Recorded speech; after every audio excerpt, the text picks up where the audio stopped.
Hive create করা হলো, at the same time Shahiduddin Chowdhury এনির লোকদের কাছেও টাকা পাওয়া গেল, সেটা নিয়ে মিডিয়ায় তেমন কোনো আলাপ আলোচনা হয়নি। এগুলো ইঞ্জিনিয়ারিং এর পার্ট, যে কারো পক্ষে পজিটিভ ক্যাম্পেইন করা বা কারো পক্ষে নেগেটিভ ক্যাম্পেইন করা, কিন্তু সেটাকে আপনি মোটা দাগে আবার যে অভিযোগ আকারে দাখিল করবেন সেটা করবার মতো অবস্থাও নাই। ভোট গণনার ক্ষেত্রে যদি অভিযোগ থাকে, এটা আমি মনে করি নির্বাচন কমিশনের উচিত এটা আবার রিচেক করা। জামাত কয়েকটা আসনের ব্যাপারে আমি শুনেছি অভিযোগ করেছে, এখন আমাদের দেশে তো এগুলো আসলে শেষ জি পর্যন্ত কি হয় জানি না, জি, এগুলো অতএব অভিযোগের এই মধ্যেই আলোচনাটা হয়তো বাদই থেকে দিই, যাবে। যেহেতু ইঞ্জিনিয়ারিং এর ব্যাপারটা যা হয়েছে তারপরে আর তেমন কিছু হবার কোনো সুযোগ নাই, বা আশাও নাই। ফলে যাই যেই বিষয়টা নিয়ে শুরু করতে চাচ্ছিলাম, যে অর্থ উপদেষ্টা সালাউদ্দিন আহমেদের, সাবেক অর্থ উপদেষ্টা অন্তর্বর্তী সরকারের সময়কার, তার একটি বক্তব্য দেখলাম গণমাধ্যমে আজকে। তিনি বলছেন যে আমরা যদি টের পেতাম বা ছাত্ররা যদি মনে করতো সনদ হবে টবে না, দিনের পর দিন মিটিং করলাম, এগুলো সব লোক দেখানো, তাহলে সিনারি অন্যরকম হতো। ডক্টর শিব্বির আহমেদ, আপনার কাছ থেকে একটু শুনি, আপনি কি এই বক্তব্যের সাথে একমত, বা এই বক্তব্যকে আপনি বিশ্লেষণটা কিভাবে করেন, আমি সেটা একটু শুনি। এই এই বক্তব্য আমি যদি সাদা মাটা ভাবে দেখতে চাই, যে বিএনপি সহ সব দল মিলে যে ঐকমত্য কমিশনে আলাপ আলোচনা করেছে এবং সবাই জুলাই সনদ স্বাক্ষর করেছে গণভোটের ব্যাপারে, সবাই গণভোটে গিয়েছে এবং তারেক রহমান সহ গণভোটে হায়ের পক্ষে ভোট চেয়েছেন। তার মানে বিএনপি একমত ছিল যে আমরা সংস্কারগুলো করব, জনগণকে তারা সেই আশা দেখিয়েছে। এবং জনগণের মধ্যে যে সংস্কারের পক্ষে একটা তীব্র আকাঙ্ক্ষা আছে, এটা বিএনপি বুঝতে পেরেছিল যে আমরা যদি এখন না, জনগণের তারা তো আকাঙ্ক্ষার বলছে যে বিপরীতে আসলে যাই। অনেক কিছু, ওই সংসদে যেটি সালাউদ্দিন আহমেদ বললেন, যে তখন আসলে নির্বাচন হবে কিনা এটা, হবে, মানে তার মানে নির্বাচন হবে না এটা হ্যাঁ, ভেবে তারা আসলে অনেক কিছুতে আপোষ করেছে, তারা বা তারা হ্যাঁ, যেটা করেছেন বলেন। যে তাদের মনের ভিতরে ছিল এক, আর অ্যাক্ট করেছেন আরেক, প্রিটেন্ড করেছেন যে আমরা জনগণের যে আকাঙ্ক্ষা সেটার প্রতি রেসপেক্ট জানাই, আমরা সংস্কার করব, আপনারা হায়ের পক্ষে ভোট দেন। এটা বলে ওনারা কিন্তু জনগণকে এক ধরনের মিথ্যা আশ্বাস দিয়েছেন, যে কমিটমেন্টটা জনগণকে ওনারা দিয়েছেন যে আপনারা হ্যাঁ ভোট দেন, যদি হ্যাঁ জিতে আমরা এই সংস্কারগুলো করব। এখন এসে বলছেন যে গণভোট আমরা মানি না, আমরা তখন বিপদে পড়ে এটা মেনেছিলাম, অথবা আমাদের মনে ছিল এক, মুখে বলেছি আরেক। এটা এক ধরনের প্রতারণা আমি মনে করি জনগণের সাথে। ওনারা যদি তো আপনারা এই বিপদে, মানে যদি বলি জামাত, এনসিপি বা অন্তর্বর্তী সরকার এই বিপদে কেন বিএনপি কে ফেললো, কেন না, বিএনপি ব্ল্যাকমেলটা এটা করলো? বিএনপি মনে করছে, আমি তো আর বলছি না, বিএনপি বলছে এটা এখন আর কি, যে আমরা এই জন্য বিএনপির বিএনপির নেচারের মধ্যে, রাজনীতির নেচারের মধ্যে আসলে সংস্কার বিরোধী এক ধরনের মনোভাব আমরা দেখতে পাচ্ছি। বিএনপি নিজেরাও যেগুলো গত 15 বছর ধরে অ্যাডভোকেসি করেছে, ধরেন সংবিধান সংস্কার কমিশন করবে, এটা বিএনপির 1 নাম্বার দফার মধ্যে ছিল, 31 দফার 1 নাম্বার দফা, সেটাও এখন বিএনপি আর মানছে না। তাহলে এই বিএনপি আর গত 15 বছরের নির্যাতিত নিপীড়িত মজলুম যে বিএনপি, যারা সংবিধান ছুঁড়ে ফেলতে চাইছিল, সংস্কার করতে চাইছিল, রাষ্ট্র সংস্কার করতে চাইছিল, রাষ্ট্র সংস্কারের রূপরেখা দিচ্ছিল, সেই বিএনপির সাথে তো এই বিএনপি আপনি মিল দেখবেন না। এটা হতে পারে যে 2/3 মেজরিটি পাওয়ার কারণে তাদের যে অহংবোধ সেখান থেকে আসছে, হুম। অথবা মনে করছে যে রাষ্ট্র যেভাবে চলছে সেভাবে, কারণ বিদ্যমান কাঠামো তো সরকারি দলকে বা প্রধানমন্ত্রীকে একটা সুবিধা দেয়। এবং এটা নিয়ে তো আলোচনাটা যে এইটা বিদ্যমান কাঠামোটা আমাদের রাষ্ট্রকে বা সরকারকে ফেসিবাদ হয়ে উঠতে সহযোগিতা করে। তো এইটার জন্যই এই সংস্কারগুলো, এখন রাষ্ট্র তো বিদ্যমান কাঠামোর সুবিধাটা তারা পাবেন, সেই চিন্তা থেকে তারা সেই সংস্কারগুলো করতে চাচ্ছেন না এখন এসে। তো এটা আমি মনে করি বিএনপি তার রাজনৈতিক কমিটমেন্টের জায়গায় জনগণের সাথে একটা প্রতারণা করলো, প্রতারণার আশ্রয় নিল, যেটা নেওয়া তাদের উচিত হয় নাই। আর সাবেক অর্থ উপদেষ্টা যেটা বলছেন সেটা হচ্ছে যে যদি এটা না হতো তাহলে তো সে সময় এটা নিয়ে আলাপ আলোচনা হতো, হয়তো আরো কোনো শর্ত আরোপ হতো বা নতুন কোনো কন্ডিশন দেয়া হতো, যেগুলো হয়তো আমি জানি না, মানে অথবা কিছু নির্বাচনটা সংস্কার হতো হয়তো না, তারা, হয়তো এরকম কি কিছু হতো? নির্বাচন কারণ হতো না তখন এটা কিন্তু আমি মনে তখন কিন্তু করি না। তখন কিন্তু আমরা এনসিপির কাছ থেকে খুব শুনতাম, বিচার এবং সংস্কারের আগে নির্বাচন না, না, যারা নির্বাচন চায় তারা নাকি বেঈমান, না, এরকমও শুনতাম। বিচার এবং সংস্কারের যে প্রয়োজন, আমি আমি জামাত ইসলামের আমিরের বক্তব্যগুলো ফলো করেছি। উনি বলছিলেন যে আমরা জানুয়ারি থেকে জুন এর মধ্যে ইলেকশন চাই, এ ধরনের একটা ইয়ে বলেছিলেন। তারপর তো সেটা ফেব্রুয়ারিতে হলো। তো আমার কাছে মনে হচ্ছে সকল দলে আসলে নির্বাচন চেয়েছে, নির্বাচন চায় না এরকম কেউ ছিল না। এবং ইউনূস সরকারেরও নির্বাচন দিব না আমি, 5 বছর 10 বছর ক্ষমতায় থাকবো, এটা আমার কাছে এটা বিশ্বাসযোগ্য মনে হয় না। তবে যদিও সবার শোনা যেটা যেত, চাওয়া ছিল, যদিও শোনা যেত, যে হ্যাঁ। শোনা যেত, এটা পিপল পারসেপশন, এটা সরকারি কেউ বলেছে যে আমরা 5 বছর থাকতে চাই এরকম না, এটা থাকতে দাবি চাই ছিল না হলেও এটা। জনগণ চায় আমরা থাকি, মানে যেরকম জনগণ করে ধরেন জনগণ চায়। আওয়ামী লীগও বলতো না, Right, জনগণের ইচ্ছায় right, আমরা ক্ষমতায় right. এসেছি, জনগণের কিন্তু ভোটে। তাহলে সংস্কার এবং জনগণ চাইলে তো হয়। বিচার এবং সংস্কারের দাবিটা কিন্তু জুলাইয়ের আন্দোলন থেকেই ছিল। এবং আন্দোলনের পরপরও যখন যে 3 মাসের মধ্যে 6 মাসের মধ্যে নির্বাচন দাও, এটার বিরোধিতা ছিল এই অর্থে যে একটা সময়, একটা উইন্ডো তাদেরকে দিতে হবে যাতে করে বিচারটা প্রগ্রেস করা যায় এবং বেসিক সংস্কারগুলো আগায় নেওয়া যায়। এবং দেখেন, নির্বাচনটা কিন্তু যখন সংস্কারের আলাপ আলোচনাগুলো এক ধরনের ঐক্যমত্যে এসেছে, আর বেশি দেরি কিন্তু হয় না, নির্বাচন হয়েছে। তো আমার মনে হয় নির্বাচন হতো না এটা আমি মনে করি না, হুম, নির্বাচন হতো। তবে হুম। এই যেই সংস্কারগুলো নিয়ে আলাপ আলোচনা হয়েছে, এগুলো নিয়ে হয়তো আরো আলাপ আলোচনা হতো বা হওয়া জি, দরকার ছিল। জি, কিন্তু আসলে বিএনপি এখন ঐকমত্য যে হয়েছিল প্রতারণাটা আসলে। করছে, এটা জি, এটা শিবির বিএনপি আহমেদ, আমি এখন একটু এসে আর কি চেঞ্জ করলো। ব্যারিস্টার পাটোয়ারির কাছেও শুনবো, কিন্তু ঐক্যমত্য হয়েছে এবং তারপর নির্বাচন হয়েছে, এরকম একটা জায়গায় কি পৌঁছালো নাকি লন্ডন বৈঠকের পরে আসলে আস্তে আস্তে নির্বাচনের একটা হাওয়া উঠলো, সেই আলোচনাটাও তখন থেকেই ছিল? আমি একটু ব্যারিস্টার পাটোয়ারির কাছ থেকেও এটা শুনি যে আপনি আসলে অর্থ উপদেষ্টার বক্তব্যকে কিরকম ভাবে দেখেন, যে বিশেষ করে এই যে যদি টের পেতাম বা ছাত্ররা যদি মনে করতো সনদ হবে টবে না, দিনের পর দিন মিটিং করলাম, এগুলো সব লোক দেখালো, তাহলে সিনারি অন্যরকম হতো। আপনি এটাকে কিভাবে বিশ্লেষণ করেন, যে এটা বা সিনারি কেমন হতো? উনি হয়তো কৌশলের জন্য এটা বলেছেন, কিন্তু আসলে একজন শীর্ষ রাজনীতিবিদ বা একটি বড় রাজনৈতিক দল মিথ্যা আশ্বাস, মিথ্যা কাগজ সাইন করা কি উচিত?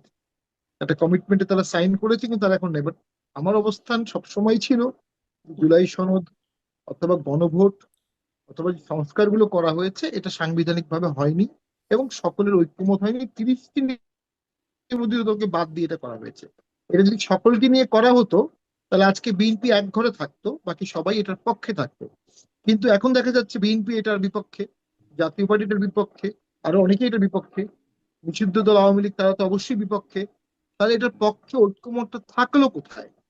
খুবই অল্প ঐক্যমতের মধ্যে এই মুহূর্তে এই বিষয়গুলো জানিয়ে, এই স্পিরিটটা অনেক হাই, কিন্তু এটা সবাইকে কন্টেইন করতে পারতো। কিন্তু সেই সময় বিজিত শক্তি সিলেক্ট করেছে যারা কাকে কাকে ঐক্য প্রক্রিয়া রাখবে, হুম। কাকে কাকে রাখবে না।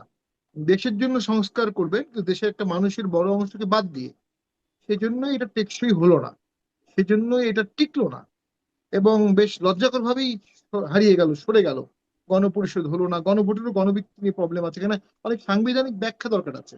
সেই সময় আমরা বলেছিলাম যে এটা অসাংবিধানিক হচ্ছে, রাষ্ট্রপতি এই অর্ডিন্যান্স দিতে পারেন না, গণভোট অর্ডিন্যান্স দেওয়ার ক্ষমতা রাষ্ট্রপতির নাই, এটা সংবিধান অ্যামেন্ডমেন্ট হচ্ছে। রাষ্ট্রপতি আদেশ দিয়েছেন, আদেশ দেওয়ার ক্ষমতা রাষ্ট্রপতির নাই, কারণ এখন সংবিধান আছে। রাষ্ট্রপতি আদেশ দেবেন যখন সেটি সংবিধান থাকবে পরবর্তীতে না। বিএনপি বলছে, এবং বিএনপি এখন এক্সাক্টলি এভাবেই সেই বলছে, কথাটা হ্যাঁ। পরে বিএনপি অ্যাডপ্ট করে বলেছে।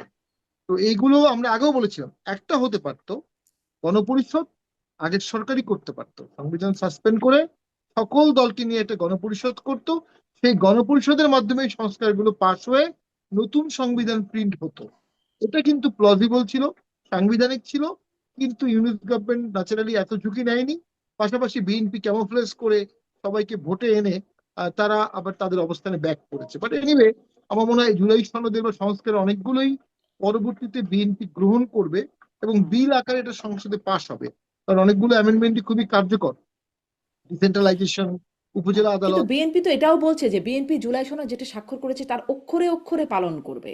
এটা তো একদম মানে এটা তো তারেক রহমানও বলছেন এখন, মাননীয় প্রধানমন্ত্রী।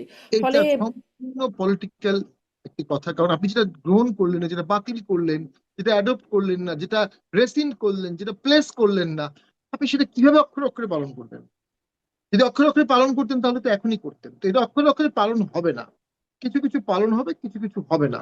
তো আমরা আশা করব, যেহেতু বিগত সময়ে সীমাহীন ক্ষমতামুক্ত সরকারের কারণেই সমস্ত সমস্যা হয়েছে, একতরফা ভোট হয়েছে, প্রশাসন একভূত হয়েছে, মিডিয়া একভূত হয়েছে, বিচার বিভাগ একভূত হয়েছে, বিরোধী দলকে হত্যা করা হয়েছে। মূল কারণ কিন্তু একটাই ছিল, একতরফা একটি ভোট আর হচ্ছে একভূত ক্ষমতা। সীমাবদ্ধ সরকার বর্তমানে সরকারের জন্যই প্রয়োজন, যাতে তারা কখনো স্বৈরাচার হওয়ার সুযোগ না পায়। কারণ এটা একটা সাইকেলের মতো। তো সেখানে কিন্তু আমরা আবার দেখলাম সুপ্রিম কোর্ট ভোট হলো, সেখানে অনেককে ভোট করতে দেওয়া হলো না, সম্পূর্ণ উইদাউট এনি এক্সপ্লানেশন, স্বৈরাচার স্বৈরাচারের দোষর দিয়ে। তাহলে সেই কিন্তু একতরফা সংসদ, একতরফা পেশাদারি প্রতিষ্ঠান, একতরফা বিচার বিভাগ, একতরফা মিডিয়া, সব যদি আবার একতরফা হয় তাহলে সেখানে দুর্নীতি রক্ষা পাবে কিভাবে? স্বৈরাচার হওয়া থেকে বাধা আসবে কোত্থেকে? স্বৈরাচার হওয়ার হাত থেকে তো আমরা বাধা দেখতে পাচ্ছি না। এই জন্য আমি মনে করি সরকারের নিজের উচিত তার নিজেরই সীমাবদ্ধতা গুলো ইম্পোজ করা, সেলফ রেস্ট্রেইন। জুডিশিয়ারির জন্য সেলফ রেস্ট্রেইন, উপর কোনো রেস্ট্রেইন নাই। এই সেলফ রেস্ট্রেইনটা যদি সরকার আরোপ না করে তাহলে সরকার তার নেতাকর্মী, তার অনুগত প্রশাসনকে কন্ট্রোল করতে হবে। ইতিমধ্যে একজন ডিআইজি বলেছে, আমি জাতীয়তাবাদী রাজনীতি করতাম সারা জীবন। তো উনি কেন একজন সপ্রহ পুলিশ হয়ে ডিআইজি হিসাবে এই বক্তব্য দিবেন? ওই যে আগের ট্রেন্ড যেটা ছিল, সবাই নিজেকে ছাত্রলীগ, আওয়ামী লীগ দাবি করতো, সবাই ৭ই মার্চের ভাষণ শুনেছে, সবাই শেখ হাসিনাকে মা ডাকছে, যেখান থেকে আসলে একটা লেভিয়াথান তৈরি হয়ে গেল, সেই লেভিয়াথান তো আবার তৈরি হবে। এবং এটা বাংলাদেশ আরেকটা সেরকম সিচুয়েশন কিন্তু কোনোভাবেই কভার করতে পারবে না, অ্যাডপ্ট করতে পারবে না।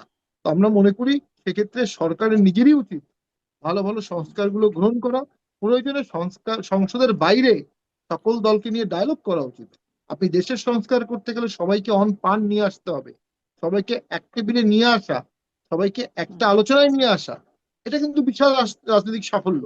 এবং যেই এটার আলোচনা হয়ে গেল সেই আলোচনায় যদি মাধ্যমে না মানে তাহলে আবার নতুন করে টেবিলে বসে আলোচনা করে আসলে কি হবে সেই প্রশ্নটা তো জাগে। কিন্তু আমি ওইটা একটু মানে এখন জামাত যেটি আর কি ব্যারিস্টার পাটোয়ারি যেটি বলছিলেন যে সবকিছু একতরফা হয়ে যায়, একটা সেলফ রেস্ট্রেন্ট বিএনপিকে তৈরি করার কথা তিনি বলছেন। জামাত কি আসলে বিরোধী দল হিসেবে সেই চাপটা সরকারি দলের উপর তৈরি করতে পারছে? জামাতের আমির তিনি বলছেন যে আমরা সংসদে এবং রাজপথে আন্দোলন অব্যাহত থাকবে জুলাই সনদ এবং গণভোটের রায় বাস্তবায়নে। তিনি এই কথাটি বলছেন যে সংসদ এবং রাজপথে অব্যাহত থাকবে। অব্যাহত মানে আসলে শুরু হয়েছে, চলতে থাকবে। কি হয়েছে শুরু হওয়ার পরে, কি চাপটা হলো বা সরকারের গায়ের উপর কি পড়লো? না, সরকারের দেখেন, বিরোধী দল হিসেবে বিরোধী দল সংসদে এটা নিয়ে কথা বলছে এবং পাশাপাশি জনগণকে ঐক্যবদ্ধ করার জন্য রাজপথে তারা বিভাগীয় সমাবেশ করছে। ঢাকায় সমাবেশ করেছে, পরবর্তীতে তারা জেলা উপজেলা পর্যায়ে সমাবেশ করবে, রাজনৈতিক কর্মসূচি দিয়ে যেটা করবে। একই সাথে সংসদ এবং সংসদের বাইরে জনমত গঠন করার চেষ্টা করবে। আমি মনে করি বিরোধী দল হিসেবে এটা তাদের দায়িত্ব, এটা করতে হবে সংসদ এবং সংসদের বাইরে।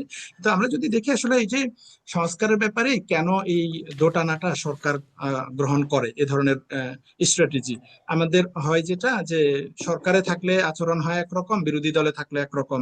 আবার সরকার যদি 2/3 মেজরিটি নিয়ে আসে তাহলে আরেক রকম। যেমন তত্ত্বাবধায়ক সরকারের কথা বলেন, বিরোধী দলে থাকলে সবাই এটার জন্য আন্দোলন করে, আবার সরকার দলে গেলে মনে করে বা মনে করতো যে না, এরকম নিরপেক্ষ মানুষ পাওয়া যাবে না, অথবা নানাভাবে ম্যানিপুলেট করার চেষ্টা করে। বিচার বিভাগের স্বাধীনতা নিয়ে সেম, বিরোধী দলে থাকলে মনে হয় যে বিচার বিভাগের স্বাধীনতা দরকার, সরকারে গেলে মনে হয় যে না, আমার একটু কন্ট্রোলে থাকুক, দুদক, মানবাধিকার কমিশন সবকিছুকে, সাংবিধানিক প্রতিষ্ঠানগুলো কন্ট্রোল করতে চায়। এখন শামীম ভাই যেটা বলছেন, আমি মনে করি সরকার আহ মানবে, হয়তো কিছু জলঘোলা করে মানবে, যেটা হয় বিএনপির এর আগেও তো এরকম হয়েছে। ধরেন 94-তে মাগুরা ইলেকশনের পর যখন বিরোধী দলগুলোর পক্ষ থেকে তত্ত্বাবধায়ক সরকারের দাবি আসলো, তখনও কিন্তু বিএনপি মানতে চায় নাই দীর্ঘদিন। বললো যে, খালেদা জিয়াও বলেছিলেন যে শিশু এবং পাগল ছাড়া কোনো নিরপেক্ষ মানুষ নাই, উনি মানবেন না তো মানবেনই না। একদলীয় নির্বাচন হলো এবং সেই নির্বাচনে 21 দিনের বেশি টিকতে পারলেন না, যেটার কারণে ওনার পরবর্তীতে একটা নতুন সংসদ করে জাস্ট তত্ত্বাবধায়ক সরকারটা অ্যাপ্রুভ করে ওনারা ক্ষমতা থেকে পদত্যাগ করলেন। তো এই যে সর্বশেষ কিন্তু তত্ত্বাবধায়ক সরকারটা মানলেনই, কিন্তু এই যে নানান জলঘোলা করে দেশের অনেক ক্ষতি হলো, হরতাল হলো লাগাতার, মানুষ খুন হলো, ওই নির্বাচনে অনেক মানুষজন মৃত্যুবরণ করেছে। তো এইটা জলঘোলা করে হলো, হওয়ার কারণে যেটা হলো আওয়ামী লীগ আবার পাওয়ারে আসার সুযোগ পেল। কিন্তু যদি বিএনপি তখন মেনে নিত তত্ত্বাবধায়ক সরকার, তাহলে আবারও বিএনপি তখন পাওয়ারে আসতো, এটাতে সন্দেহ ছিল না। আবার ধরেন 2006-এর সময় বিএনপি কিন্তু তত্ত্বাবধায়ক সরকার নিয়ে কাহিনী করলো, কে এম হাসানের বয়স বাড়িয়ে 2 বছর বিচারপতিদের মেয়াদ বাড়িয়ে দিয়ে। যেটা দেখছি এটা আওয়ামী লীগ বলছে আমরা মানবই না, সে সময়ের বিরোধী দল তো মানবই না, এটা হবে না, এটা জানা কথাই ছিল। শেষ পর্যন্ত কিন্তু আর কিছুই হলো না, বিচারপতির বয়সেই শুধু বাড়লো, 2 বছর এক্সট্রা বেনিফিট পাইলো, কিন্তু সরকারের কোনো লাভ হলো না, বিএনপির কোনো লাভ হলো না। জলগুলো করে পরবর্তীতে 28শে অক্টোবর আসলো, আওয়ামী লীগের নির্মমতা মানুষ দেখেছে, 1/11 সরকার আসলো এবং আমরা ফেসিবাদের কবলে পড়লাম। তো হ্যাঁ, বিএনপির এই এবং সেই ধরনের সময়টা এই শুধু এই বিএনপি এই বলছেন মানে জামাতও তার সাথে ছিল ওই না, সময়টাতে। জামাত সরকারে ছিল, কিন্তু বিচারপতির বয়স বাড়ানো তো আর জামাতের হাতে ছিল না। জামাতের মাত্র 2 জন মন্ত্রী ছিল, সরকারের ক্ষুদ্র পার্ট তখন বিএনপির যে পক্ষ আওয়ামী লীগ থেকে, আন্দোলন বিএনপির করছিল আর কি এই প্রক্রিয়াটা নিয়ে, বিচারপতির বয়স বাড়ানো, তারপরে রাষ্ট্রপতি বিরোধিতা ইয়াজউদ্দিন আহমেদ করে। যখন একতরফা ভাবে একটা নির্বাচনের দিকে রাইট। এগোচ্ছিলেন সেই না, সময়টা এই তখন। এই এই প্রক্রিয়া আমি বলছি যে বিএনপি কিন্তু শেষ পর্যন্ত এসে মানে, কিন্তু ওই যে জলগোলা হয়। এখন যেটা হচ্ছে, আমার আমার কাছে মনে হয় বিএনপিটাও মানবে, বিএনপি আপনারা কি মানবে সেই জল হয়তো। ঘোলা করার প্রক্রিয়া করবেন এখন? না, বিএনপি জলঘোলা করতেছে। জলঘোলা করা মানে হচ্ছে যে জনগণের বিপক্ষে যাচ্ছে, জনগণের বিপক্ষে গেলে জনগণের মধ্য থেকে রেজিস্ট্যান্সটা তৈরি হবে। 70% মানুষ হ্যাঁ ভোট দিয়েছে গণভোটের পক্ষে এবং তারা এই সংস্কারগুলো চায়, তার মানে জনগণ তো ডেফিনেটলি একটা রেজিস্ট্যান্স তৈরি হবে জনগণের মধ্যে। সেই রেজিস্ট্যান্সটা কিন্তু এই তৈরি যে হওয়া ধরেন পর্যন্ত সত্তর যদি পার্সেন্ট যায় মানুষ হ্যাঁ ভোট তাহলে এটা দিয়েছে, হবে। হ্যাঁ, জি। একদম 70% মানুষ হ্যাঁ ভোট দিয়েছে। মানে তার ধরেন খুবই হয়তো কিয়দাংশ বুঝে শুনে দিয়েছে। ফলে তারা কি আসলে এই প্রেশারটা ক্রিয়েট করবে যে এটা হচ্ছে কিনা সেটা কি তারা এটা সবাই এটা বুঝেও আসলে আমরা হয়তো? এভাবে মানে এটা এভাবে বলতে পারি না যে কিয়দংশ বুঝে শুনে দিয়েছে। এটা আমাদের হাইপোথেসিস, এটা কোনো এভিডেন্স নাই যে কত পার্সেন্ট বুঝে দিয়েছে কত পার্সেন্ট না বুঝে দিয়েছে, এটা কোনো এভিডেন্স আমাদের হাতে নাই।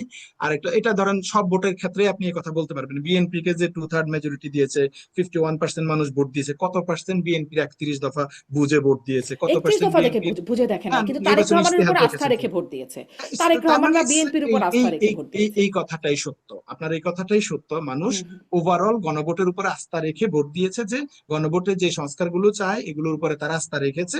তারা আস্থা রেখেছে, এখানে সব দল মিলে যে আলাপ আলোচনা করেছে, তার মানে এটা সত্য, এই সত্যের উপরে ভিত্তি করে তারা ভোট দিয়েছে, ট্রাস্ট করেছে। তার মানে তাদের ভোটটাকে যে দেখেন, তারা হতে পারে কেউ কেউ না বুঝে ভোট দিতে পারে, আমি এটা বলতে চাই না, কারণ এটা জনগণের এজেন্সিকে ছোট করা হয় যদি আমি বলি তারা বুঝে নাই, এটা আমি বলতে চাই না। কিন্তু যদি ধরেও নেই আপনার কথার সূত্র ধরে যে কিছু মানুষ হয়তো না বুঝে ভোট দিয়েছে, কিন্তু তারা যে ভোট দিয়েছে এটা তো তারা জানে, এবং তাদের ভোটটা যে অবজ্ঞা করা হচ্ছে, অবমূল্যায়ন করা হচ্ছে, তাচ্ছিল্য করা হচ্ছে, এইটা কিন্তু তারা বুঝবে। তো জনগণ সেই হা ভোটে কি লেখা ছিল এটা না বুঝলেও হুম, হুম। এটা বুঝবে যে আমাদেরকে তাচ্ছিল্য করা হচ্ছে, দেশের জনগণ দেশের মালিক, তাদের যে ভ্যালু রায় সেটাকে ডিভ্যালুয়েট করা হচ্ছে, তাদেরকে আচ্ছা। অপমান করা হচ্ছে। জি। এইটা এক সময় একটা রিয়াকশন তৈরি হবে, বিশেষ করে জনগণের তরুণ রিয়াকশনের কথা সমাজের বলছেন। মধ্যে। হুম, হুম। তরুণ সমাজের মধ্যে কিন্তু এটার প্রতিক্রিয়া হবে। ধরেন জি। হয়তো একদম খেটে খাওয়া মানুষরা এত কিছু নাও বুঝতে পারে, কিন্তু তরুণ সমাজ যারা 24-এর গণ অভ্যুত্থান করেছে, বিশেষ করে ইউনিভার্সিটি গ্রাজুয়েট শিক্ষিত ছেলে মেয়েরা, এরা কিন্তু বুঝে কি চাই আমরা, সংস্কার কি, কেন, কি জন্য দরকার। তো এই যে তরুণ সমাজ যারা একটা বড় অংশ আমাদের ভোটারদের মধ্যেও বা জনগণের মধ্যেও, এরা কিন্তু বুঝে, এবং এটা রেজিস্ট্যান্সটা এদের মধ্য থেকে তৈরি হবে যদি সরকার এটা মানতে না চায়। আর যেটা ওনারা বলছেন যে জুলাই সনদ আমরা অক্ষরে অক্ষরে মানবো, এটা নাহিদ ইসলাম এবং আক্তার সংসদে বলেছিল যে জুলাই সনদে ওনারা পরবর্তীতে একটা নোট অ্যাড করেছিলেন, যেটা প্রিন্ট হওয়ার আগে, যে একটা নোট যে কোনো রাজনৈতিক দল চাইলে যদি সে ক্ষমতায় আসে তার ইশতেহার অনুযায়ী বাস্তবায়ন করতে পারবে। এবং এই নোটটা অলমোস্ট সবগুলো, সবগুলো না, বেশিরভাগ এই ইয়েগুলো আলোচনাগুলোর মধ্যে নিচে এই নোটটা দেয়া আছে। এখন এটা যেটা হয়ে গেছে, তার মানে যদি একটা দল ক্ষমতায় আসার পরে তার ইশতেহার অনুযায়ী যা বাস্তবায়ন করা তা করে, তাহলে তার আলোচনারও দরকার নাই, ঐকমত্যেরও দরকার, জুলাই সনদেরও দরকার নাই, তার ইশতেহারে যা আছে সেটা বাস্তবায়ন করলেই হলো। তার মানে বিএনপি এখানে একটা, নাহিদ ইসলামের ভাষ্য মতে, যে বিএনপি জুলাই সনদটাকে তাদের দলীয় ইশতেহার বানিয়ে ফেলেছে, একটা প্রতারণার আশ্রয় নিয়ে, যেটা তারা জানতো না এই নোটটা কিভাবে এখানে অ্যাড হয়েছে। এটা একটা তাদের জন্য হয়তো হুম, একটা লিভারেজ, যে তারা মনে করতেছে যে আমরা জি, অক্ষরে অক্ষরে পালন করব, জি। তার মানে আমরা আসলে আমাদের ইশতেহার বাস্তবায়ন করব। তা আমি মনে করি কিছু জিনিসে তো যেমন গণভোটের যে 4টা ইস্যু যে গণভোট হয়েছে, হুম, এখানে আসলে বিএনপির না বলার কিছু আমি দেখি না, শুধুমাত্র উচ্চ হুম, হুম। কক্ষের ব্যাপারটা ছাড়া, যে উচ্চ কক্ষে কি পিআর এর পদ্ধতিতে হবে নাকি সংসদের আসনের ভিত্তিতে হবে, এটা ওদের একটা দ্বিমত। জি। আর বাকি তত্ত্বাবধায়ক সরকার বলি, সাংবিধানিক প্রতিষ্ঠান বলি, এগুলোর ব্যাপারে তো আসলে দ্বিমত দ্বিমতের ছিল করার না তাদের। জি, কিছু আপনি বলছেন নাহিদ নাই। এবং মানে আক্তারের কথা। এখন না, দ্বিমত যদি আমি করি যে just হুম। সাংবিধানিক প্রতিষ্ঠানগুলো দখল করা ছাড়া আর কোনো দ্বিমত আমি দেখি না। নাহিদ এবং আক্তারের কথা বলছেন যে তারা সংসদে বলছে প্রতারণা। প্রতারণাটা সবাই বলছে। মানে সালাউদ্দিন আহমেদ বলছেন অন্তহীন প্রতারণা করে গেল এইটার মাধ্যমে অন্তর্বর্তী সরকার। নাহিদ আক্তাররাও প্রতারণা, মানে সবাই বলছে একটা প্রতারণা হয়ে গেছে। এই প্রতারকটাকে, সেটি হচ্ছে এখন একটা দেখার বিষয়। ব্যারিস্টার পাটোয়ারি, আপনার কাছ থেকে প্রতারকটাকে, এই প্রশ্ন আপনার কাছে আছে, এবং সাথে সাথে এই যে জনগণ বুঝবে এবং জনগণ একসময় আন্দোলন গড়ে তুলবে বলছেন ডক্টর শিব্বির আহমেদ, মানে জুলাই সনদ এর বিষয়ে গণভোট ইস্যুতে, আসলে কি তাই মনে হচ্ছে? না, পরিস্থিতি তো খুবই ভোলাটাইল এবং যে কোনো সময় হতে পারে না এমনটা না।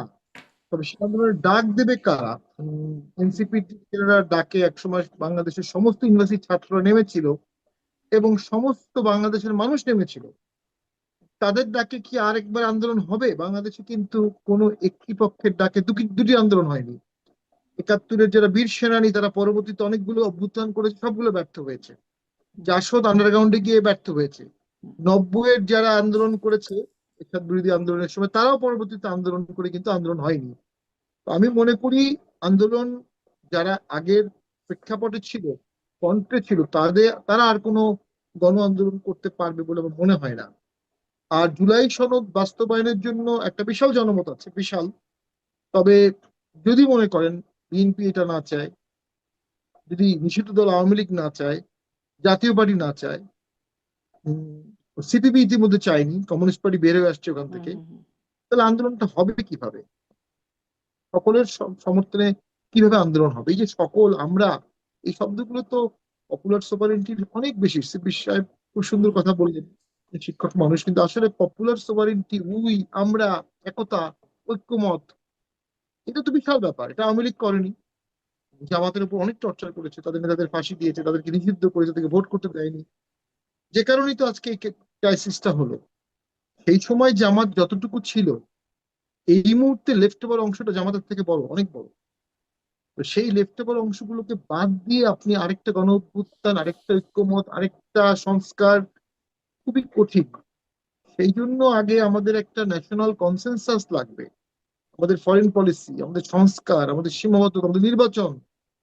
সমস্যা তো এখানেই, যেই থাকবে সে নির্বাচনকে নিয়ন্ত্রণ করতে যাবে, সে তার মতো DC SP, পিওনো, election commission, chief justice সাজাবে, এবং সেই সাজানো শখে যখন ভোট করবে, তখন ব্যাকফুটে থাকা বাকি দলগুলো হেরে যেতে পারে।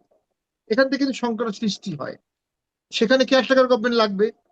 এখন পর্যন্ত কেয়ারটেকার গভর্নমেন্টের কোনো আলামত আমরা দেখছি না। হুম কেয়ারটেকার গভর্নমেন্টকে বাতিল করে আওয়ামী লীগ যে রায় দিয়েছে, যে সংবিধান সংশোধন করেছিল, সেটা জাস্টিস ফারাহ মাহমুদ বাতিল করে দিয়েছে। সেটার এগেনস্টে আপিল রিভিউ হয়েছে কিছুটা। তো সরকার চাইলে এটা দ্রুত রিভাইভ করবে, আমরা কিন্তু সেই আলামত দেখছি না। অর্থাৎ বর্তমান সরকারও ভবিষ্যৎ ইলেকশনকে নিয়ন্ত্রণের চেষ্টা করতে পারে, এবং যখন সে চেষ্টা করবে, তখন সেটাকে ব্যর্থ করার চেষ্টা হবে। আর যদি সফল হয়ে যায়, সেটা ইনএভিটেবল একটা টাইরানির দিকে নিয়ে যাবে। তো সেই ক্ষেত্রে আমি মনে করি সকল দল বসে সমাধান করতে হবে। এটা রাষ্ট্র, এটা দেশ, জাতিসত্তা। তো এখানে যদি আমরা কনফ্লিক্ট করি, আন্দোলন করি, আর মানুষ মারা যায়, তাহলে তো এটা দেশের ক্ষতি হবে, ইকোনমি ধ্বংস হয়ে যাবে। বিগত ইউনূস সাহেবের সময় 27 লক্ষ জব চলে গেছে, 17 লক্ষ নারীর জব চলে গেছে। সামান্য হামের টিকার ভুলের জন্য প্রায় 400-র উপরে শিশু মারা জি। গেছে। আমি আসলে এই ইস্যুটাতে একটু আসতে চাই, মানে বিশেষ করে এই ইস্যুটাতে একটু আসতে চাই, কিন্তু জাস্ট আপনার ওই কথাটার সূত্রে যে আমরা আসলে কারা থাকবে তার মধ্যে, আর এটা নিয়ে আমি একটু শিব্বির আহমেদের কথা শুনতে চাই, যে এই যে আন্দোলন যে করবে তাদের মধ্যে আসলে কারা। ধরেন যখন আমরা গণ অভ্যুত্থানটা দেখেছি জুলাই আগস্টের, তখন যেখানে সেটা আসলেই তো সেখানে বিএনপি ছিল, জামাত, বিএনপি, আওয়ামী লীগেরও একটা অংশ যারা অনেক মানে ছাত্র তরুণরা, তারা ছাত্রলীগেরও অনেকে নেমেছে, জানি জাতীয় পার্টি বা একদম আপামর সাধারণ কোনো রাজনৈতিক পরিচয় নেই, সবাই ছিল। এখন যদি ধরেন ওই যে আমি যেটা বলছিলাম যে বোঝে কিনা সবাই এক, তার মধ্যে যারা বোঝে তরুণদের মধ্যে একটা বড় অংশ আপনি বলছেন যে তারা বুঝবে, তাদের মধ্যে যদি আওয়ামী লীগ না থাকে, বিএনপি না থাকে, বিএনপি যদি না থাকে, যারা এখন মানে 2/3 মেজরিটি তারা আছে, মানে ফলে তাদের অনেক সমর্থন, তারা না থাকে, নিষিদ্ধ দলটিরও সমর্থন আছে, তারা না থাকে, জাতীয় পার্টি না থাকে, বাম দল না থাকে, তাহলে ওই ওই আমরার মধ্যে আসলে কারা? শুধু জামাত, এনসিপি আর কিছু ডান দল? না, আপনার কথার মধ্যে আসলে আনসার আছে।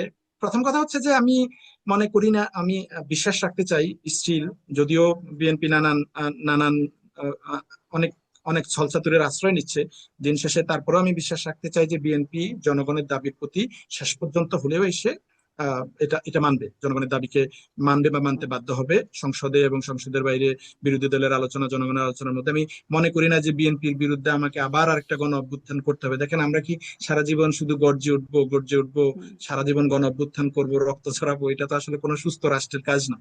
আমার তরুণদের তো জীবনের মূল্য আছে, আমি বারবার শুধু নিশ্চয়ই রক্ত দিব এটা তো নিশ্চয়ই। আসলে কাম্য না।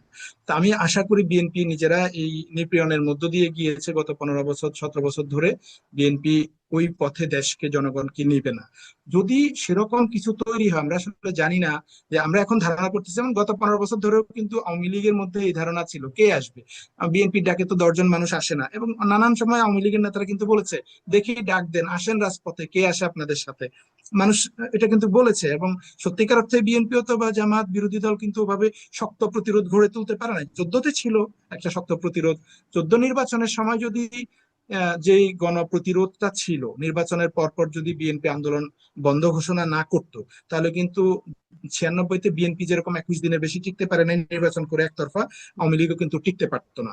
কিন্তু 14তে বিএনপি একটা বড় ভুল করেছে এই জায়গায়, যে আন্দোলনটা বন্ধ করে দিনা। সে সময় আসলে হাসিনার পতন হতো এবং আমরা এই ফেসিবাদের কবলে পড়তে হতো না। তো যেটা হয়েছে এরপরে কিন্তু আর শক্ত আন্দোলন গড়ে ওঠে নাই, কারণ শেখ হাসিনা ধরে ধরে মানুষ মেরে ফেলেছে যারা গ্রাসরুট লেভেলে আন্দোলন করতো। তো তখন কিন্তু এই পারসেপশনটা ছিল যে কে আন্দোলন করবে, বিএনপির ডাকে জামাতের ডাকে কে আসবে, আসবে না তো মানুষ, মানুষের কোন গরজ লাগছে এগুলোর জন্য আসবে, তত্ত্বাবধায়ক সরকারের জন্য মানুষ কেন আসবে, মানুষের হুম। তো মানুষ যখন দেখেন ইস্যু তো শুধু এই তত্ত্বাবধায়ক সরকার না, তত্ত্বাবধায়ক সরকার বাতিল হওয়াটা শুধু রাজনৈতিক দলের জন্য কনসিকুয়েন্স নিয়ে আসছে তা কিন্তু না। বিএনপি জামাত বিরোধী দলের জন্য তখনকার বিরোধী দলের জন্য যেমন কনসিকুয়েন্স আসছে, এটা কিন্তু তাদের উপরে থাকে না, এটা ধীরে ধীরে হুম। অন্যান্য সাধারণ মানুষের মধ্যে আসছে, অন্যান্য আওয়ামী লীগের এলাইদের উপরে আসছে, ইভেন মিডিয়া, সমাজকর্মী, সিভিল সোসাইটি, কালচারাল মানুষজন যারা আওয়ামী লীগকে একসময় প্যাট্রোনাইজ করেছে, সাপোর্ট করেছে, এনাবল করেছে, তাদের উপরেও এটা আসছে। তার মানে ধীরে ধীরে যদি ফেসিবাদ গ্রো করে, ফেসিবাদী মানসিকতা গ্রো করে, তাহলে এটা শুধুমাত্র বিরোধী দলকে এফেক্ট করবে না, এটা কিন্তু সমাজের সকল স্তরের মানুষকে এফেক্ট করবে। তা আমরা যেটা এখন মনে করতেছি কে আসবে, এটা হয়তো তখন ওই জনগণই আসবে। 24-এ যেরকম বিএনপি জামাতের নেতৃত্বে তো ডিরেক্টলি হুম। ফ্রন্ট লাইনে তো তারা ছিল না, জনগণের মধ্য থেকে একটা গ্রুপ দাঁড়িয়ে গেছে, এরকম কিছু হবে, জনগণই আসবে। সেই জনগণের মধ্যে হয়তো শামীম ভাইও থাকবেন, হয়তো আমিও থাকবো, হয়তো বিএনপিও থাকবে, জামাতও থাকবে, আমরা আসলে এখনই বলতে পারি না। তবে আমি আশা করব বিএনপি দেশকে বা জাতিকে, মানুষকে সেই পর্যায়ে নিবে না যখন মানুষের দেয়ালে পিঠ থেকে গেলে মানুষ প্রতিরোধ করা শুরু করে। আমি আশা জি। করি তার আগেই বিএনপি এগুলো মেনে নিবে, অথবা কোনোটা যদি তারা মানতে না চায়, কেন সেটা জাস্টিফাইড না মানাটা এটা জাতির কাছে পরিষ্কার করবে। যেমন জি। তারেক রহমানের এটা পরিষ্কার করা দরকার যে কেন তিনি গণভোটে হ্যাঁ ভোট চেয়েছিলেন, এখন কেন তিনি মানতে চাচ্ছেন না, এটা যদি ওনার মুখ থেকে জাতি শুনতো, পরিষ্কার করতো উনি, যদি জাস্টিফাইড মনে হয়তো হয়তো পার্সিয়ালি মানুষ অ্যাকসেপ্টও করতে পারে, কিন্তু ওনার মুখ থেকে তো আমরা ক্লিয়ার কথা শুনছি না। তো আমি মনে করি বিএনপি এটা ক্লিয়ার করা উচিত যে এই কয়টা আমরা মানলাম এবং জি। বাস্তবায়ন করলাম, হ্যাঁ, কোনটা মানছি এবং না সেটা এর জন্য জাস্টিফাইড কেন, এটা ব্যাখ্যা করা আপনারা দরকার। মানে আমরা মাননীয় বিরোধী দলীয় নেতা জামাতের আমির তিনি বলছেন যে ওই যে আন্দোলন অব্যাহত থাকবে, যেটি নিয়ে আমি একটু আগেও বলছিলাম, আন্দোলন চলছে একটা সংসদের বাইরে, কিন্তু ওই যে যেটি নিয়ে ব্যারিস্টার পাটোয়ারি যে প্রসঙ্গটা তুললেন, হাম এত মানে ভয়ঙ্কর অবস্থা তৈরি হয়ে গেল দেশে, প্রায় 450 শিশু প্রাণহানি ঘটলো। এই সংখ্যাটা আরো বেশি, সরকারি হিসেবে এরকম একটা সংখ্যা দেখা যাচ্ছে, সংখ্যাটা আসলে আরো বেশি। আক্রান্ত হয়ে আছে অনেকেই, 30,000 বা 50,000 হয়তো ছাড়িয়ে গেছে, আমি জানি না এখন সংখ্যাটা আসলে কত। এত সংখ্যক তারা দীর্ঘমেয়াদী জটিলতায় ভুগবে সারা জীবন ভর, অনেকেই তাদের অনেকেই। So, এরকম একটা পরিস্থিতি তৈরি হলো, সেখানে তো আসলে কাউকেই খুব স্ট্রং ভয়েস দেখছি না, সেখানে কোনো জবাবদিহিতা নাই, বা বর্তমানে কি হচ্ছে তাদের চিকিৎসা নিয়ে হচ্ছে কি, মানে বিরোধী দলের পক্ষ থেকেও কি কিছু হচ্ছে? যেমন ধরেন আরো একটু যদি বলি, ভারতের সীমান্তে কাঁটাতারের বেড়া নিয়ে কথা হচ্ছে, সেখানে মুসলিম নির্যাতন নিয়ে এনসিপি নেতাদেরকে খুব শক্ত ভয়েস দেখা যাচ্ছে, মানে অনেক ইস্যুতেই ভয়েস দেখা যাচ্ছে, বা জুলাই সনদ নিয়ে কথা বলতে দেখা যাচ্ছে। হামে আক্রান্ত হয়ে এত শিশু মারা যাচ্ছে, মানে আছে কারো কনসার্ন? আমের আহ, হামের হামের যে আউটব্রেকটা হয়েছে এটা ডেফিনেটলি খুবই দুঃখজনক ঘটনা ঘটছে, এবং অনেক দেশে যুদ্ধে এত মানুষ মারা যায় না, 300-400 শিশু আমাদের মারা গেল খুব অল্প সময়ের মধ্যে। তবে এখানে একটা জিনিস কি, হামের আউটব্রেকটা এটা শুধু বাংলাদেশে হচ্ছে না, প্রায় 50টা দেশে আউটব্রেক হচ্ছে। এটা করোনা পরবর্তী একটা আউটব্রেক সবাই বলতেছে, যেটা ইভেন ইউএসএ তো হামের আউটব্রেক হয়েছে, এখনো হচ্ছে। এইটা হামের আউটব্রেক নিয়ে আমার যতটুকু পড়াশোনা, আহ, জনস্বাস্থ্য নিয়ে আমি দেখলাম যে হামের আউটব্রেকটা, এক্সপার্টরা বলছেন হামের আউটব্রেকটা এরকম হয় না যে 6 মাস বা 1 বছরের কোনো একটা কাভারেজ গ্যাপের জন্য হঠাৎ করে আউটব্রেক হয়েছে। হামের আউটব্রেকটা একটা দীর্ঘ সময়ের কিউমুলেটিভ কাভারেজ গ্যাপের জন্য হয়, এবং এইটা হচ্ছে গত 4-5 বছর 6 বছর ধরেই আমাদের হামের একটা কাভারেজ গ্যাপ আছে। এবং হাম যেহেতু একটা সংক্রামক ব্যাধি, হামের হার্ড ইমিউনিটি কিন্তু আসার ইপিআই জন্য কি তাই বলে? 90 ইপিআই কি তাই বলছে যে আসলে 4-5 বছর ধরে একটা তো রেট আছে যে এত আমাদের হামের পার্সেন্ট টিকা, কাভারেজটা এত পার্সেন্ট? আমাদের হামের কাভারেজটা দীর্ঘদিন ধরেই কম আছে। আমাদের টিকার কখনোই গ্যাপ ছিল না, এখনো নাই, আছে, কিন্তু কাভারেজের জায়গায় গ্যাপ আছে। মানে কাভারেজটা যদি 90-95% কাভারেজ না হয়, তাহলে হচ্ছে হার্ড ইমিউনিটিটা তৈরি হয় না। আপনি যদি দেন 60%-70% কাভারেজ করলাম, তারপরে এটা চান্স আছে যে ওই যে যারা কাভারেজ পাচ্ছে না সেখান থেকে আউটব্রেকটা হতে পারে। আবার আপনার ধরেন একটা ডোজ, প্রথম ডোজটা পেলো, তার পরের ডোজটা না পেলো, এখানে গ্যাপ হতে পারে। এবং ইভেন অনেক বাচ্চারা মারা যাচ্ছে যাদের এখনো হামের ডোজ নেওয়ার সময় হয়নি, কারণ তার আগে আউটব্রেকটা হচ্ছে। এখানে এই কাভারেজ গ্যাপের আপনি যদি আবার যদি নেচারটা দেখেন, কারা মারা যাচ্ছে, কারা বেশি এফেক্টেড হচ্ছে, দেখবেন গরিব মানুষরা বেশি এফেক্টেড হচ্ছে। এখানে আরেকটা দুটো জিনিস এখানে কাজ করে হামের আউটব্রেকের ক্ষেত্রে, একটা হচ্ছে আমার কাভারেজ গ্যাপ, আর একটা হচ্ছে অপুষ্টিজনিত দুর্বল ইমিউনিটি। আমাদের এই যে লং টার্মে আমাদের মায়েদের যে ইমিউন সিস্টেম দুর্বল হয়েছে অপুষ্টিজনিত খাবারের সংকটের কারণে। গত 10-15 বছর ধরেই কিন্তু আমাদের আহ, উচ্চ দ্রব্যমূল্যের কারণে গরিব মানুষের মধ্যে, ডেফিনেটলি দেশে অনেক মানুষ অনেক পয়সাওয়ালা হয়ে গেছে, গ্রো করছে, সেটা আলাদা ব্যাপার, কিন্তু গরিব হুম। মানুষের মধ্যে কিন্তু খাদ্য সংকট, অর্থ সংকট আছে। আমরা দেখেছি দ্রব্যমূল্যের কারণে, চাঁদাবাজির কারণে দ্রব্যমূল্য বাড়ছে, মানুষের খাদ্য সংকট। এবং খাদ্য সংকট হলে মায়েরা কিন্তু বেশি এফেক্টেড হয়, গরিব মায়েরা বিশেষ করে। এবং সেইটা তাদের বাচ্চাদের মধ্যেও এই ইমিউন সিস্টেম ট্রান্সফার হচ্ছে, দুর্বল ইমিউন সিস্টেম, সেটার কারণে আউটব্রেকটা দ্রুত ছড়াচ্ছে গরিব মানুষদের মধ্যে। আপনি যদি ডেটাটা দেখেন, আমি হুম। ফলো করেছি, গরিব মানুষরা বেশি এফেক্টেড হচ্ছে। তো এটা দুটো জিনিস এখানে কাজ করেছে, একটা হচ্ছে আমার কাভারেজের দুর্বলতা হয়েছে, এবং আরেকটা হচ্ছে যে আমার এই অপুষ্টিজনিত ইমিউন সিস্টেমের দুর্বলতা। অপুষ্টিজনিত আর ইমিউন সিস্টেমের মধ্যে ধরেন ভিটামিন এ দেওয়া হয় না তাদেরকে, এটা একটা বড় জিনিস যে না, ভিটামিন এ। বাকি যে অনেক আরো অনেক গ্যাপ অনেক আছে, টিকায় ধরুন যেটা বাচ্চারা গর্ভকালীন থেকে সময়। পাওয়ার কথা সেগুলো আসলে পায় না এই সময়টায়, ফলে রাইট, রাইট। মানে না, অনেকগুলো বিষয় তো এই অনেক অনেক অনেক অনেকগুলো বিষয় এখানে জড়িত, মানে একটা জিনিস না। আর এটা করোনার পরে সারা দুনিয়াতে এই আউটব্রেক, সারা দুনিয়া বলতে প্রায় 50টার বেশি দেশে এই আউটব্রেকটা হচ্ছে, আফ্রিকান দেশগুলোতে, ইউরোপে, ইউএসএ তেও এই আউটব্রেকটা হচ্ছে। তো এটা একটা গ্লোবাল ফেনোমেনা আমাদের দেশে হচ্ছে। এখন যেটা হচ্ছে, এটা দিয়ে তো কারো দায় এড়ানোর কিছু নেই।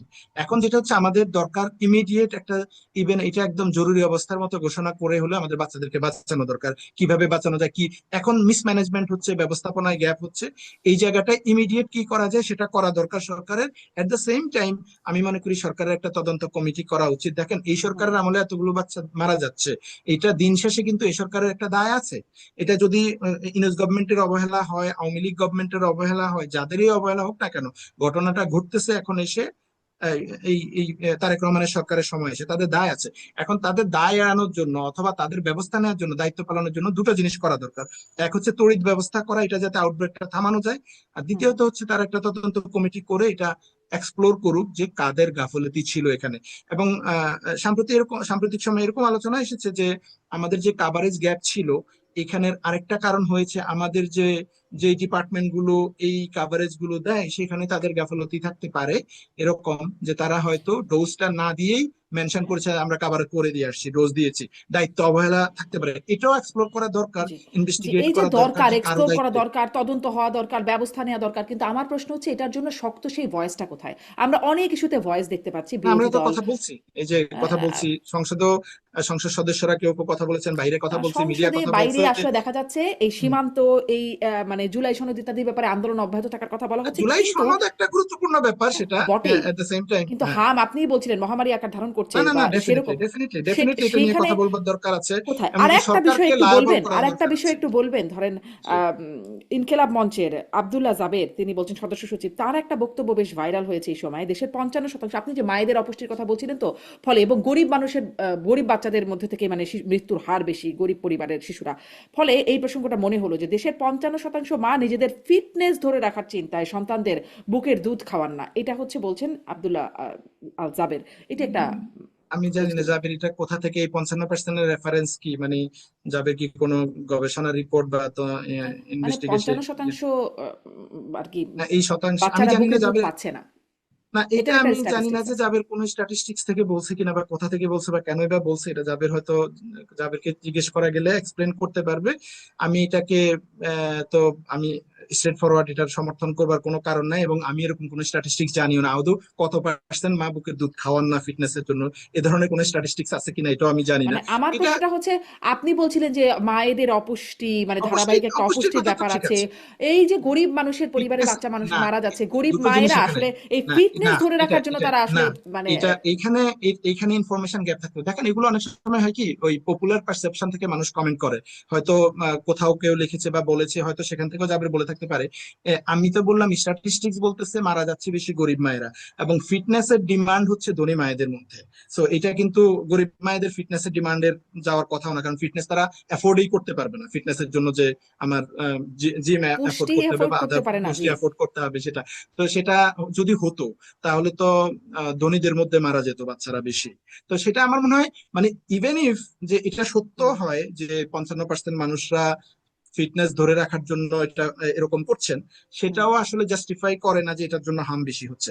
জি, এটা আপনাকে ধন্যবাদ আমরা কোনো ডক্টর কোরিলেশন শিবলি। বা মানে কজেশন দেখি না। ৫৫% শিশু মায়ের বুকের দুধ পায় না বা খায় না, এটা একটা পরিসংখ্যান আছে, কিন্তু আমার প্রশ্ন ছিল ফিটনেস ধরে রাখার জন্য খায় না নাকি আচ্ছা আসলে কারণটা অন্য কিছু। সেটি ব্যারিস্টার পাটোয়ারি, আচ্ছা আপনার একটা পর্যালোচনা জানতে চাই যে আসলে কি এরকম একটা সিরিয়াস ইস্যুতে সিরিয়াসলি কথা হচ্ছে।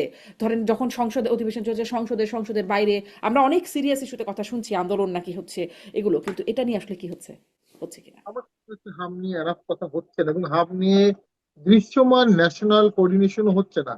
দেশের 5জন এক্স ডিজি হেলথ, 5জন স্বাস্থ্য সচিব, 10জন এপিডেমিওলজিস্ট, হ্যাঁ, তারপর কমিউনিকেবল ডিজিজ এক্সপার্ট, এদেরকে নিয়ে যদি বসা হয় অবশ্যই এই ডেথটা কমানো যেত। অক্সিজেনের অভাবে শিশু মারা গেছে, এনআইসিউর অভাবে শিশু মারা গেছে, যেখানে শিশুদেরকে কোথায় এনআইসি আছে, কোথায় আইসিইউ আছে, প্রয়োজনে হেলিকপ্টারে বাচ্চাদেরকে আনতে হবে, প্রয়োজনে একটা হসপিটাল ডেডিকেট করতে হবে। ওই কোঅর্ডিনেশনটা আমরা দেখতে পাইনি। সরকার নতুন, কিং কর্তব্য বিমূল হয়ে গেছে। আর বিগত সরকারের সময় আমরা দেখেছি WHO বলেছে, টিকা নেওয়া সাজেস্ট করেছে, তারপরও অ্যাডভাইজার, সেই সময় হেলথ অ্যাডভাইজার, উনি টিকা নেননি, হুম। কারণ তার রাষ্ট্র পরিচালনার অভিজ্ঞতা ছিল না। এবং যারা আমলা ছিল সেই সময়ে, তারা সঠিকভাবে দায়িত্ব পালন করতে পারেনি, মবের কারণে এবং নানা কারণে। রাষ্ট্রীয় কাঠামোটা সেই সময় চির ধরিয়ে দেওয়া হয়েছিল, যে কারণে এত বড় একটা সুনামি ঘটে গেছে, এবং আরো কিছু সুনামি ঘটে গেছে যেটা পরবর্তীতে দেখা যাবে। ফলাফল 400, 450, 500 শিশুর জীবন চলে গেল। একবিংশ শতাব্দীতে হামে শিশু মারা যাবে, এটা মেনে নেওয়া যায়? এত অ্যাডভান্স চিকিৎসা যেখানে আছে, এবং আমাদের তো ভ্যাকসিনেশনের শতভাগ আম, আমাদের সাফল্য ছিল। একটা সমস্যা ছিল, আওয়ামী লীগের আমলেও ভ্যাকসিনেশন যারা করতো তাদের সাথে আমি বসছিলাম, সেখানে লোকবলের সংকট ছিল, কিন্তু টিকার প্রেভেলেন্সটা তারা মেনটেন করতো। আওয়ামী লীগ ক্ষমতা ছাড়ার আগ পর্যন্ত কিন্তু টিকার প্রেভেলেন্স ছিল। সমস্যাটা ইন্টারিম সময়ই হয়েছে। ইন্টারিম সময়ে ধারাবাহিকভাবে যে কাজগুলো ছিল সেগুলো কিছু ডিসরাপ্ট করা হয়েছে। এই ডিসরাপ্টের কারণে এই ফাঁকটা, পকেটটা তৈরি হয়ে গেছে। এখন এটা ঠেকানোর মতো এখন পর্যন্ত আমরা যথোপযুক্ত সরকারি উম, উদ্যোগ দেখিনি। এবং এই ক্ষেত্রে আমি মনে করি সংসদেও আমরা, যেহেতু এটা ইউনূস সরকারের দায়, এনসিপি এবং জামাত ইসলামী ইউনূস সরকারকে দায়টা দিতে হেজিটেট বোধ করে। সামহাউ তারা বন্ডেড, ন্যাচারালি আন্দোলন পরবর্তী সময় ইউনূস গভর্নমেন্ট আসছে। ঠিক ওই যে প্রবলেমটা জাতীয় পার্টিকে নিয়ে বলা হতো, আসলে ঠিক সেরকম একটা প্রবলেমই কিন্তু বাংলাদেশে চলছে। এনসিপি, জামাত, বিএনপি, এরা কি আসলে প্রকৃত সরকারি দল, বিরোধী দল হতে পারবে? এরা সবাই তাতে আমি যেটা দেখলাম, একটা আমেরিকান নিউজ ওয়েবসাইট থেকে দেখলাম যে এটা আমেরিকান কিনা আমি জানি না, বাংলাদেশে এটা দেখাও যাচ্ছে না। আমি জুলকারনাইন সায়েরের ফেসবুক পোস্টে দেখলাম যে সে এটা নিয়ে প্রশ্ন তুলেছে। এখন সেখানে সেখানে ওই লিঙ্কে বলা হয়েছে যে মার্কিন প্রেসিডেন্ট ডোনাল্ড ট্রাম্প ব্যক্তিগত এক চিঠিতে প্রধানমন্ত্রী তারেক রহমানকে জানিয়েছেন দুটি প্রতিরক্ষা চুক্তি হয়েছিল বাংলাদেশের সাথে, যে general security of military information agreement, আরেকটা হচ্ছে acquisition and cross servicing agreement. এবং এটা এই দুইটা সম্পন্ন হওয়ার সঙ্গে নাকি বাংলাদেশের ভবিষ্যৎ অর্থনীতির সুবিধা যুক্ত থাকবে। এই সুবিধাগুলো ওদের তরফ থেকেই বেশি দেখা যাচ্ছে। এই চুক্তিতে বলা হচ্ছে যে মার্কিন যুদ্ধ জাহাজ এবং বিমান বাংলাদেশ বন্দর, বাংলাদেশের বন্দর এবং বিমান ঘাঁটি, বিশেষ করে চট্টগ্রাম এবং মাতারবাড়ির মতো কৌশলগত স্থানে রক্ষণাবেক্ষণ, জ্বালানি ভরানো এবং রসদ সংগ্রহের জন্য ব্যবহার করতে পারবে। এবং সহজ বাংলায় বাংলাদেশের বন্দরগুলো, এটা এয়ারপোর্ট এবং মার্কিন যুক্তরাষ্ট্রকে আমরা ফ্রি করে দিয়েছি। তারা ইচ্ছে করলে নামতে পারবে, বসতে পারবে এবং রসদ নিতে পারবে, সম্পূর্ণ ফ্রি তারা এখানে। অন্যদিকে গোয়েন্দা তথ্য বিনিময়ের সুযোগ থাকা যে চুক্তিটা করা হয়েছিল, যেটাকে general security of military information agreement, সেখানে বলা হচ্ছে যে যুক্তরাষ্ট্রকে বঙ্গোপসাগরের উপর একটি ধারাবাহিক নজরদারি অঞ্চল তৈরি করতে এবং চীনের জ্বালানি করিডোর থেকে ভারত মহাসাগরে যাওয়ার রুটগুলোর উপর প্রবেশাধিকার দিতে পারে।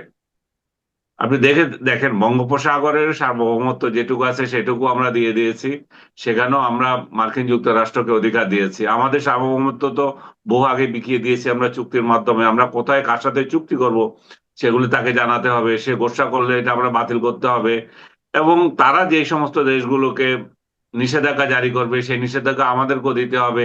এই চুক্তির কথা তো ইতিমধ্যে সবাই জানে, এই দীর্ঘ চুক্তি যেটা নিয়ে এত কথা হচ্ছে, ইউনূস যেটা ক্ষমতা ছাড়া 3 দিন আগে করে গিয়েছে। তো এখন মনে হচ্ছে যে আষ্টে পৃষ্ঠে আমরা জড়িত হয়ে যাচ্ছি আমেরিকার সাথে।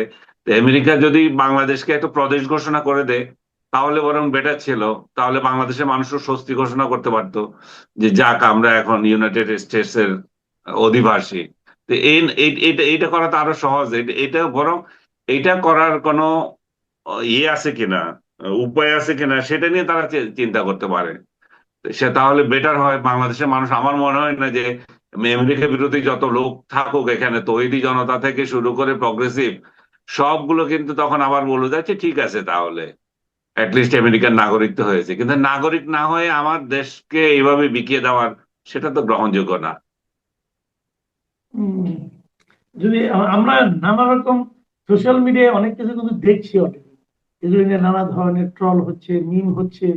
তো এগুলো দেখতে না আসলে নাগরিক হিসেবে ভালো লাগে না ভাই, নিজেদের কাছে খুব লজ্জিত মনে হয় যে ডক্টর ইউনূস আমাদের দেশটার এত বড় একটা ক্ষতি করে গেল। ঠিক আছে গেল, তাকে নিয়ে আমরা নানা ধরনের কথা বলছি, কিন্তু তারপরে গণতান্ত্রিক ভাবে যে সরকারটা এলে, যে বিরোধী দল আসলো, তারা কেউ কিছুই বলছে না। এই এই মানে এই অস্ত্র দ্বারা নিজেদের আবার দেশপ্রেমিক বলে দাবিও করছে। বিষয়গুলো মানে কেমন স্ববিরোধী মনে হয়। আলটিমেটলি এগুলো নিয়ে একটা কথা কেন হচ্ছে না, আপনার কাছে কি মনে হয়? তারা কি ভয় পাচ্ছে, কোনো ধরনের জুজুর ভয় হচ্ছে? এর মধ্যে আবার দেখলাম যে খলিল সাহেব নাকি আরেকটা চুক্তি করতে যাচ্ছে, কি জ্বালানি আমদানির ব্যাপারে একটা যাচ্ছে কেন, করে ফেলছে, যাচ্ছে না করে ফেলছে অলরেডি। সেটা তো সেটাতে আমরা পাবো, ওটা কেন? না, এটাই তো খলিলদেরই তো প্ল্যান। তারাই তো বাংলাদেশকে যে আমেরিকার একটা অঙ্গরাজ্য না করে বাংলাদেশকে বিক্রি করে দেবে, সেটা তো ইউনূস খলিল এদেরই তো প্ল্যান। এটা এখন যা চলছে সেটা তারই ধারাবাহিকতা।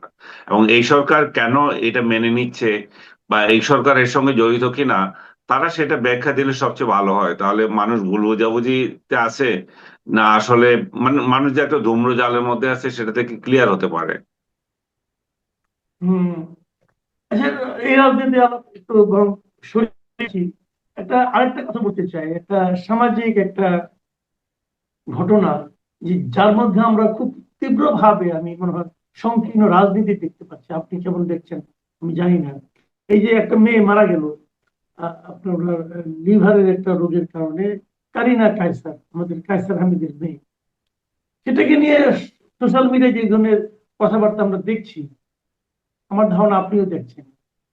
তো আমি আর বিস্তারিত বলতে চাই না, আপনি এটা নিয়ে কিছু বলবেন কিনা?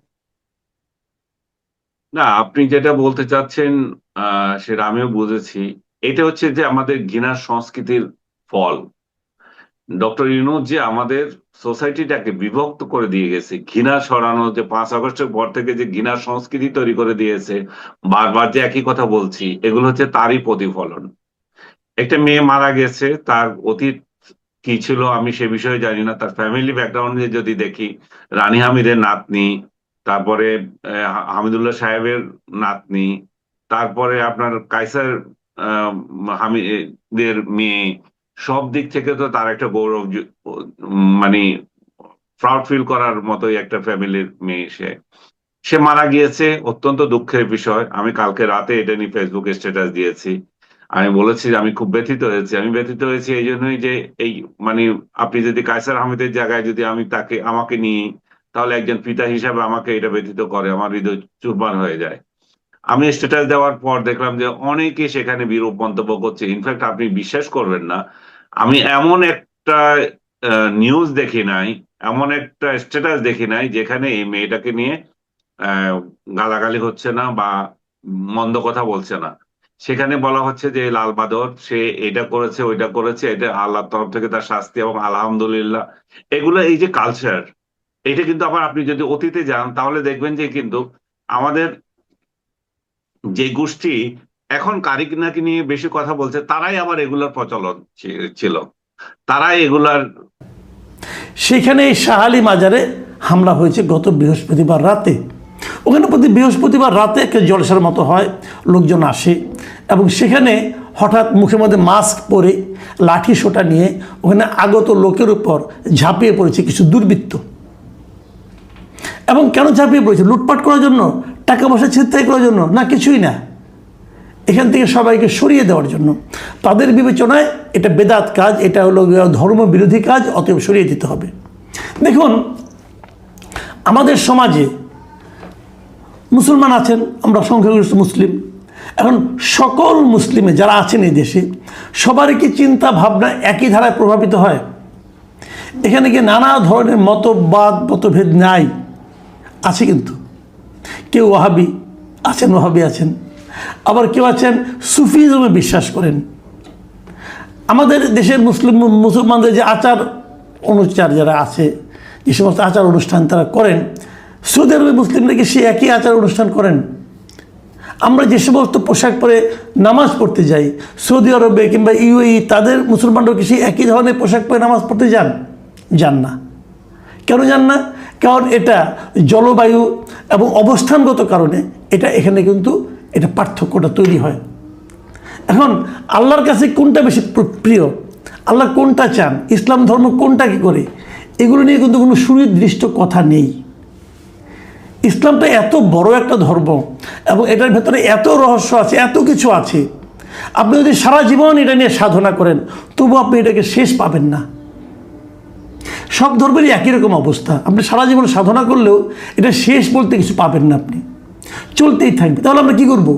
পুরোটা দেখে তারপর ধর্ম পালন শুরু করব, নাকি যার যা বিশ্বাস আছে, যে নিজের মতো করে যা বিশ্বাস, আমাদের একটা ধর্মগ্রন্থ আছে, আপনি ধর্মগ্রন্থটা পড়বেন, পরে আপনি যেভাবে বিশ্বাস করবেন সেভাবে আপনি আচরণ করবেন।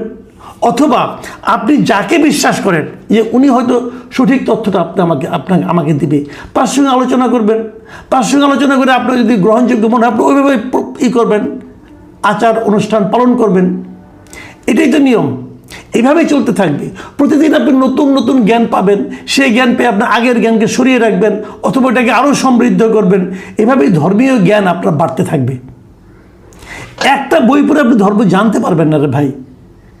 ইসলাম, কোরআন। আমার এক পরিচিত লোক আছেন, উনি একদিন আমাকে বলতেছিলেন যে আমি কেবলমাত্র কোরআন মানি, আর কিছু মানি না।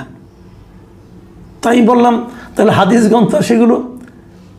আমি ওই ব্যাপারে কিছু বলবো না, তবে আমার একটাই বক্তব্য, আমি কেবল কোরআন মানি, কোরআনের শরীফে যা আছে আমি এটাই ফলো করবো, এর বাইরে আর কিছু না, এটাই আল্লাহর গ্রন্থ। উনি বললেন, কিন্তু এখন এই বলাটাকে আমার পছন্দ হলো? হয়তো হলো না, কিন্তু এখন আমি কি তার গলা টিপে ধরবো তুমি এটা করতে পারবে না? এটা তার বিশ্বাস, তার বিশ্বাসের পেছনে তার যুক্তি আছে। এখন যদি ওই যুক্তি নিয়ে আমরা আলোচনা করতে বসি তাহলে তো নামাজের ওয়াক্ত পার হয়ে যাবে রে ভাই। এটা হয় না। যার যার বিশ্বাস অনুযায়ী তাকে কাজ করতে দেন। বিচার আল্লাহ করবেন, আপনি বিচারক না, আপনাকে বিচার করার দায়িত্ব দেওয়া হয় নাই। ধর্ম নিয়ে কাউকে বিচার করার দায়িত্ব দেওয়া হয় নাই। আপনি যখন বিচার করবেন তখন আপনার বিশ্বাসটা এখানে কাজ করবে। কাজেই বিচারটা হাসরের দিন হবে, হোক ওখানেই হোক। এখন যারা সুফিজম আছে, যারা পীরতন্ত্র বিশ্বাস করে, মাজারে বিশ্বাস করেন, তারা মনে করেন এখানে একটা আউলিয়া আসছিলেন, খুব বড় একজন ধার্মিক লোক আসছিলেন, উনি আমাদের পথ দেখিয়েছেন, এগুলো অনেক রকম ব্যাখ্যা আছে, তারা সেটা করেন। এখন আপনাকে যে সিলেটে হযরত শাহজালালের মাজারের সামনে যে তলোয়ার নিয়ে দাঁড়ায় থাকবে, যে ঢুকবে তাকে আমি কোপ দেব, কারণ আপনি মাজার বিশ্বাস করেন না, আপনি নাই করতে পারেন। তো এই যে বিষয়গুলো আছে, এটা হলো কি ধর্মের ব্যাপারটা এরকম যে অন্যের যে কথাটা, অন্যের যে চিন্তাটা, সেই চিন্তাটাকে আপনার সম্মান করতে হবে। আপনি পছন্দ না হলে আপনি দূরে সরে যান, কিন্তু তাকে আপনি বাধা দিয়েন না। আপনি তো জানেন না যে কোনটা সঠিক, আপনি আপনার মতো করে জানেন, কিন্তু আল্লাহ তাদেরও তো একটা বুদ্ধি দিয়েছে, তাদেরও তো একটা যুক্তি আছে। এই যুক্তি নিয়ে আপনার ঝগড়া করার কোনো দরকার নাই। তো এই জায়গাগুলোতে কিন্তু আমাদের ঝামেলা হচ্ছে। আমরা জামাত, এই যে মাজারগুলিতে হামলা হয়েছে, আমরা কিন্তু দেখেছি এই মাজারের হামলা নিয়ে কিন্তু জামাত ইসলামকে দায়ী করা হয়েছে। জামাত ইসলামকে কেন দায়ী করা হয়েছে? জামাত কি বলে যে আমাদের দায়ী করছো যে এটা ঠিকই আছে? তা তো বলে না। সেন্ট্রালি কি জামাত বলেছে কখনো এই যে মাজারের হামলাগুলো আমরা করেছি অথবা আমরা করিয়েছি? জামাত কখনো এটা স্বীকার করে না। তাহলে জামাতের উপরে ব্লেমটা আসলো কেন? জামাতের উপরে অভিযোগটা আসলো কেন? আসলেও না এই কারণে, এই যে কিছুদিন আগে মনে নাই আপনাদের রাজবাড়িতে একজন পীর তার লাশ তুলে কবর থেকে তুলে সেটাকে আগুন দিয়ে জ্বালিয়ে দেওয়া হয়েছিল। ওইখানে যে ধর্ম আকিদা নিয়ে যে মিটিংটা হয়েছিল ওই ঘটনার আগে, সেখানে কিন্তু জামাতের ওই জেলার আমির ছিলেন, ওনার সভাপতিত্বে মিটিংটা হয়েছিল। তাহলে যদি এইভাবে হয় তাহলে এই জন্যই হয়তো লোকে ভাবে স্থানীয় পর্যায়ে জামাতের কিছু লিডার যে এগুলিতে জড়িত নাই তা আপনি বলতে পারবেন না। উনি জামাত ছাড়াও তো এলাকায় একজন ধর্মপ্রাণ ব্যক্তি হিসেবে পরিচিত, হয়তো এই হিসেবেই তাকে ডাকে। ইমান আকিদা কমিটি অথবা তৌহিদি জনতা, এরকম নানা নাম নিয়ে কিন্তু এগুলো চলছে।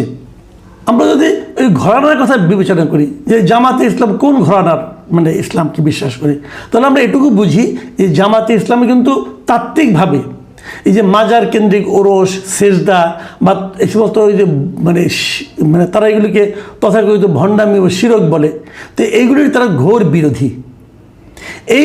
এই যে তারা বিরোধিতা করে, এই তাত্ত্বিক এই অবস্থানের কারণে অনেকে মনে করে এই জামাত বোধহয় মাজার সংস্কৃতির অবসান চায়, অনেকে মনে করে।